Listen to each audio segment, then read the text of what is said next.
Hello everyone, it's Beanie and today I'm back with another review, this time focusing on Overwatch and their brand new season, Conquest. Something you guys probably don't know about me based on the content that I've made on this channel is that I used to be a pretty hardcore Overwatch gamer. I dumped a lot of hours into the game ever since its release in 2016, but nowadays I found myself playing significantly less, only popping in for like a game or two every once in a while, and that's probably because of my burnout, playing for nearly an entire decade, coupled with my desire to experience other games. With that being said though, this new update has been really big, showing off a new direction for the game that definitely grabbed my attention as well as the attention of many others. Showing off new overhauls to the UI, story, and additions to the hero pool, many players, new and old, are once again turning their heads to this game, and you may be as well. And that's where I hopefully come in if you haven't made your decision already. In this video, I'm going to be trying to share my experience playing the new Overwatch update to tell you if you should give Overwatch another chance, or just a chance in general if you've never played before. And so yeah, after about 10 hours of playtime, I was genuinely impressed by the sheer amount of new ways to play the game, with all the new heroes and the meta being so fresh and new, and the dedication of the developers and Aaron Keller to shift Overwatch into what I honestly think is going to be a new golden age through its revamping of the story, gameplay changes, and also changes to the brand. And so yeah, I really do recommend that you play this game, but I'm about to get into the specifics right now. But before we get into that, I do want to say that this review is coming from a very casual experience with the game. I mostly stuck to quick play. I used to be a tryhard, like Diamond 1. This is the highest rank I got to, but I don't know. I'm not a coach, basically, is what I'm saying. So if you want a review with a different perspective, I'd go check out CarQ or Cager, as they provide some excellent insight based on their higher ranking. But yeah, without further ado, let's get into this video, starting off with what most people are probably thinking about, and that's the heroes.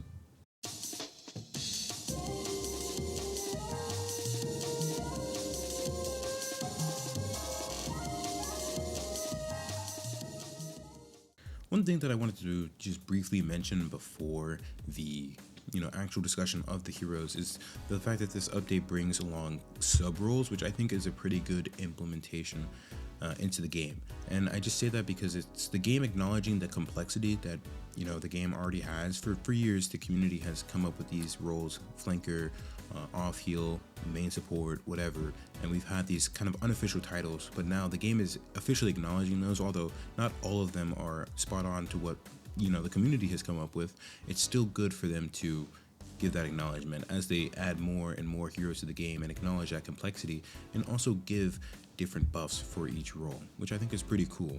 Some though I do think are like a bit overtuned compared to others. Like the tactician is literally 25, you can get 25% more ult charge, whereas a flanker just gets like improved healing from health packs, which can be nice, but it's rather situational, whereas the tactician gets like so much value. Like I was playing with Zen today, and like I got like 4 ults within a single round because of how much ult charge I was getting, but I'm getting off track. But yeah, again, I think this is good, and it again highlights the fact that they're moving in a new direction and acknowledging that complexity. But on to the heroes. And so in my experience, I played about 5 games minimum of each of the new heroes. I played a bit more of Onron and Jetpack Cat more than the others because I found them particularly fun. But yeah, other than that, I'd say that these heroes really brought a new freshness to the game that was missing.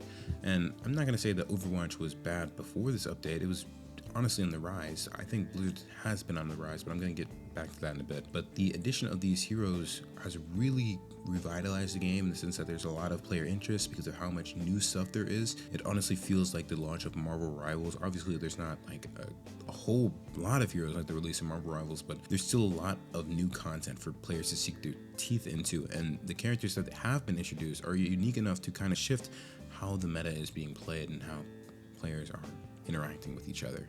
And I think a perfect example of this is with Jetpack Cat, one of the new support heroes introduced in this season that is actively reshaping how the game is played. Her primary ability alone has allowed for so many funny and interesting interactions, from doing drive-bys with heroes to innovating on how ults are used. Oh, wait, what? Yo, no,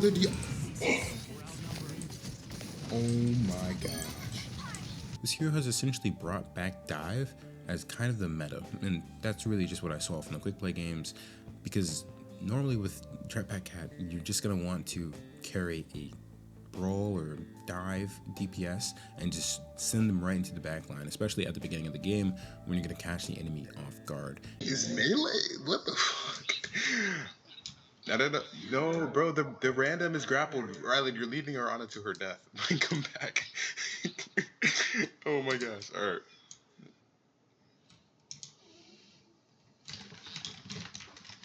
Oh my god. Oh my god. Yo, my god. Holy shit. And Jetpack Cat does a lot of damage on her own, so that way you can kind of help your DPS rush down that support. But her hero design is also extremely unique on top of the way that she's already changing the game, because it revolves around this fuel management system that allows for infinite flight, but at the cost of heavily reduced mobility, leaving her wide open to hit scans. To counter this, the player needs to manage their fuel bar and stay agile in the air, and it's a mechanic that players will have to actively keep in mind at all times, playing around cover to conserve fuel and thinking critically about how to best use that fuel depending on the situation. And overall, she just introduces a new layer to the game with the amount of room for innovation and depth that her kit allows for, and I think that is definitely the direction you want to go in. With that being said though, she is definitely a bit overtuned right now. I mean, her ultimate is just a bit much, which we'll get back to when I talk a little bit about my complaints, but yeah. Jetpack Cat is a bit too much of a menace right now, but I really do appreciate their willingness to try new things, especially as radical as Jetpack Cat. Another example, though to a lesser extent, is Mizuki. Coming from the Hashimoto clan, Mizuki is the other support character introduced this season that offers a more technical playstyle that I found myself struggling with due to his rather slow and tricky primary fire.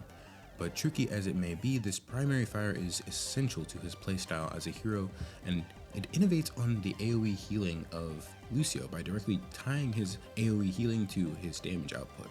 Essentially, players must constantly output damage for the maximum amount of heals, which I think ties in really nicely with the kind of shift in the support, I guess, identity from Overwatch 1 to Overwatch 2, in which they are much more proactive in doing damage and healing at the same time, except here it's just actually mandatory for you to have to heal at all, really. And so yeah, you want to kind of have to balance this identity of being a healer and a damage dealer, but because of the way his primary fire works, you're going to want to stay on the front line, obviously with your team to keep them healed, but you're going to want to stay in range with the enemy so you can keep your healing up as much as possible. But you can kind of lose yourself in the DPS role, I guess, by not paying attention to your team and using your secondary healing ability, which can be really important, but it's something that players would definitely have to get used to over time, as he's pretty tricky as of now. I'm not gonna lie, I lost literally every single game I played on him, and that's after a while you start to see the common denominator, and I was just not having a good time with this guy, mostly because I think that there's a lot of potential to be tapped into because of his moveset and cooldown management that he has, but I just haven't really tapped into that, and a lot of players haven't either. Or he's just really bad. I can't actually tell. I'm not that good at discerning this type of thing, but those are just my thoughts on Mizuki. I think he adds, again, another level of complexity that players are going to have to get used to, and I think that's great to have another character to kind of just sink my teeth into. But not everything that I've seen is positive when it regards to the heroes, and some of these red flags that I've seen regarding their designs may turn off some older players, so I'm just going to go over two of them that I noticed real quick. The first one I noticed, which isn't actually that much of a deal, is the rise of ability creep, which is honestly a natural phenomenon that happens in games like this, where when you have to keep adding heroes, you have to make their kits unique from each other, so you have to make more and more complex kits, and that's why you see things like mobility creep, where all the supports are getting all these different types of mobility, and so here it just applies to their whole kit. They're just getting more and more complex and useful kits that kind of just overshadow previous heroes, and that also happens with Anran. When you compare her kit to Genji, she plays really similarly with her primary fire and secondary fire, pretty much being the same as Genji's. Her dash in is kind of like Genji's. It's just safer and it does damage, and then her other ability is kind of just like a free deflect, and you automatically do damage, and it helps with sustain. Combine that with her mega perk or major perk that lets you heal, it's just kind of like you're overshadowing Genji in a lot of ways. And that may suck for older players, especially those who were fans of Genji and his whole hero fantasy just kind of being overshadowed by Anran here. I think this can be fixed though through perks, so that way they don't have to completely rework how Genji is. They'll just kind of buff him through his perks, but I think that as long as they keep a cautious eye on that, it shouldn't be too much of a problem.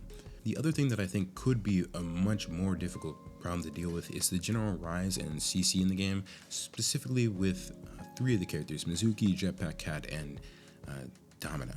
All of these heroes have some form of CC, with Jetpack Cat essentially gaining a free fight win every single time he uses his ultimate, because you just kind of can't do anything about it. He just drags you off the map and it does not feel good. Or he'll just kidnap your tank, throw him in the middle of your team or the enemy team, and then he'll just get torn to shreds, and that's a free fight win. It just doesn't feel good.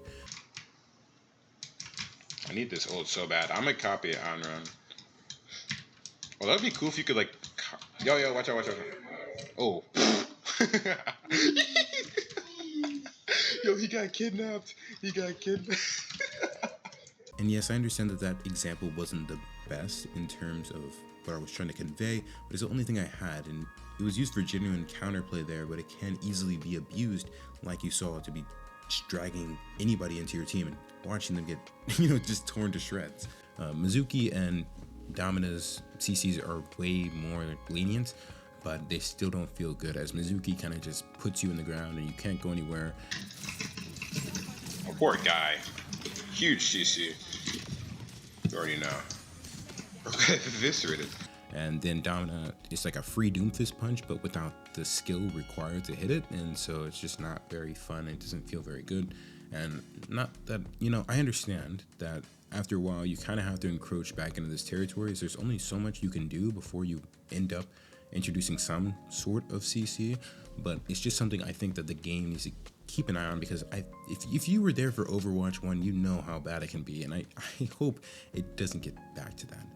But regardless of my silly little complaints, I do think that the addition of these heroes has done nothing but good for the game.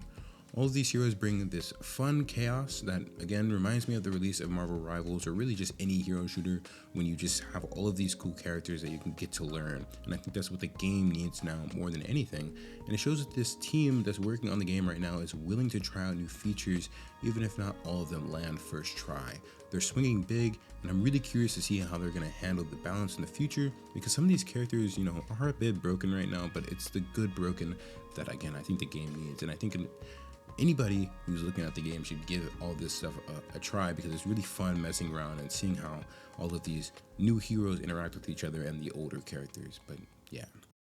And speaking of swinging big, I think the next biggest thing that was extremely noticeable with this update was the shift in tone Overwatch has made with this recent spotlight. Blizzard is really putting their best foot forward with this update, and that's made clear with the additions to the hero pool, but also other areas like the story. One of the biggest part, if not the biggest part, of Overwatch 2's failure was the cancellation of the PvE mode and the expansion of the story that came alongside it. Of course, this left a lot of fans, myself included, disappointed, as it felt like Blizzard had let down their community, and it just felt kind of alienating as a huge fan of the Overwatch lore to have the entire thing put on standstill. But now they've come back full force to work on the Overwatch story. They're coming at us with comics and lore videos, which is something they've been doing, but now they're even releasing classic cinematics, ones that we saw with the release of original Overwatch that fans have loved and they've been begging for ages now. They've also announced to do yearly plans or yearly arcs within the story to ensure that the plot is engaging and constantly moving forward. And Blizzard has finally tapping into this other side of the game, which to me felt like the last piece they needed to truly make that game great again, as Overwatch has been really trying to push the PvP mode a lot now. That's been their focus for a while now, but now that they're kind of getting that under control, I'm glad to see that they're looking at this other part of the game that is really important.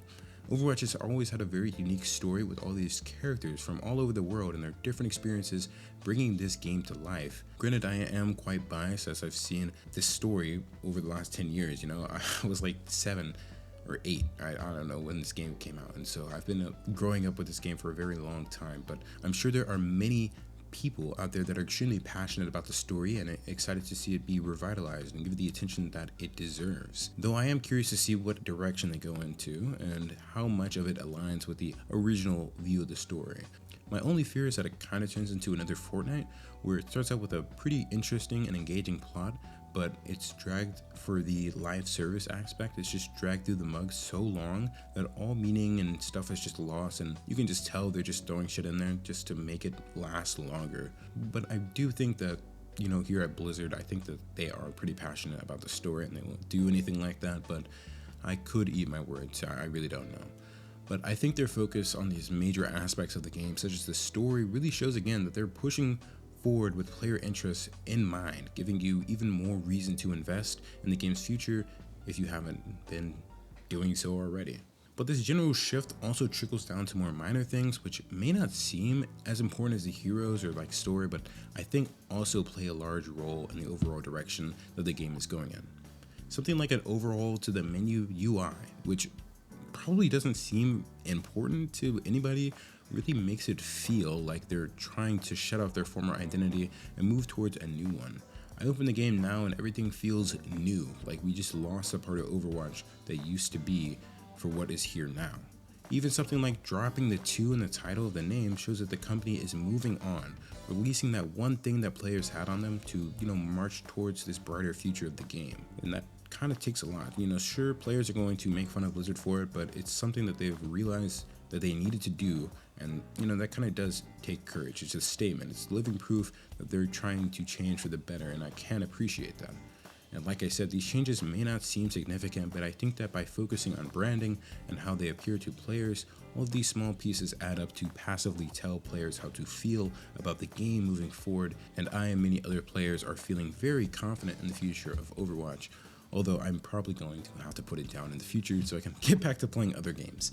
But all of what I'm talking about is in relation to feelings and hype. It's what the game wants us to think they're going to do. Whether or not they actually follow through is going to be determined, and I do believe there is definitely room for doubt after the mishandling of Overwatch 2's launch. However, I do think things are different this time around. If you've been, playing the game or keeping up with Blizzard, they have been steadily working hard to repair the damage caused by their past mistakes, and these changes aren't coming out of the blue. It's not like they cut development for Overwatch 2 like they did with the original just to throw all this stuff in our faces. Surprise, Overwatch 3, no. Instead, they've been gradually working towards this, and I think that they're now ready to make that leap. And honestly, that is the reason I believe that you should return to Overwatch. I really do believe that Aaron Keller and the team are trying to make a comeback. For what reason, you want to believe is up to you. Some people say it's because of rivals, other people say it's for profit, and a lot of people say it's for both. Regardless, it's clear to me that they're taking the future of this game seriously, and I think you should be a part of that ride if you love Overwatch or are looking to get into the hero shooter genre. With everything going on with this new update, I really do think Overwatch is about to enter a new golden era. Dare I say this was the real Overwatch 2 all along? No? Okay. Anyways, thank you guys for watching. I had to get this video out quick, so that's probably why, I don't know, maybe the voiceover is not very good or like the editing's been like pretty mid.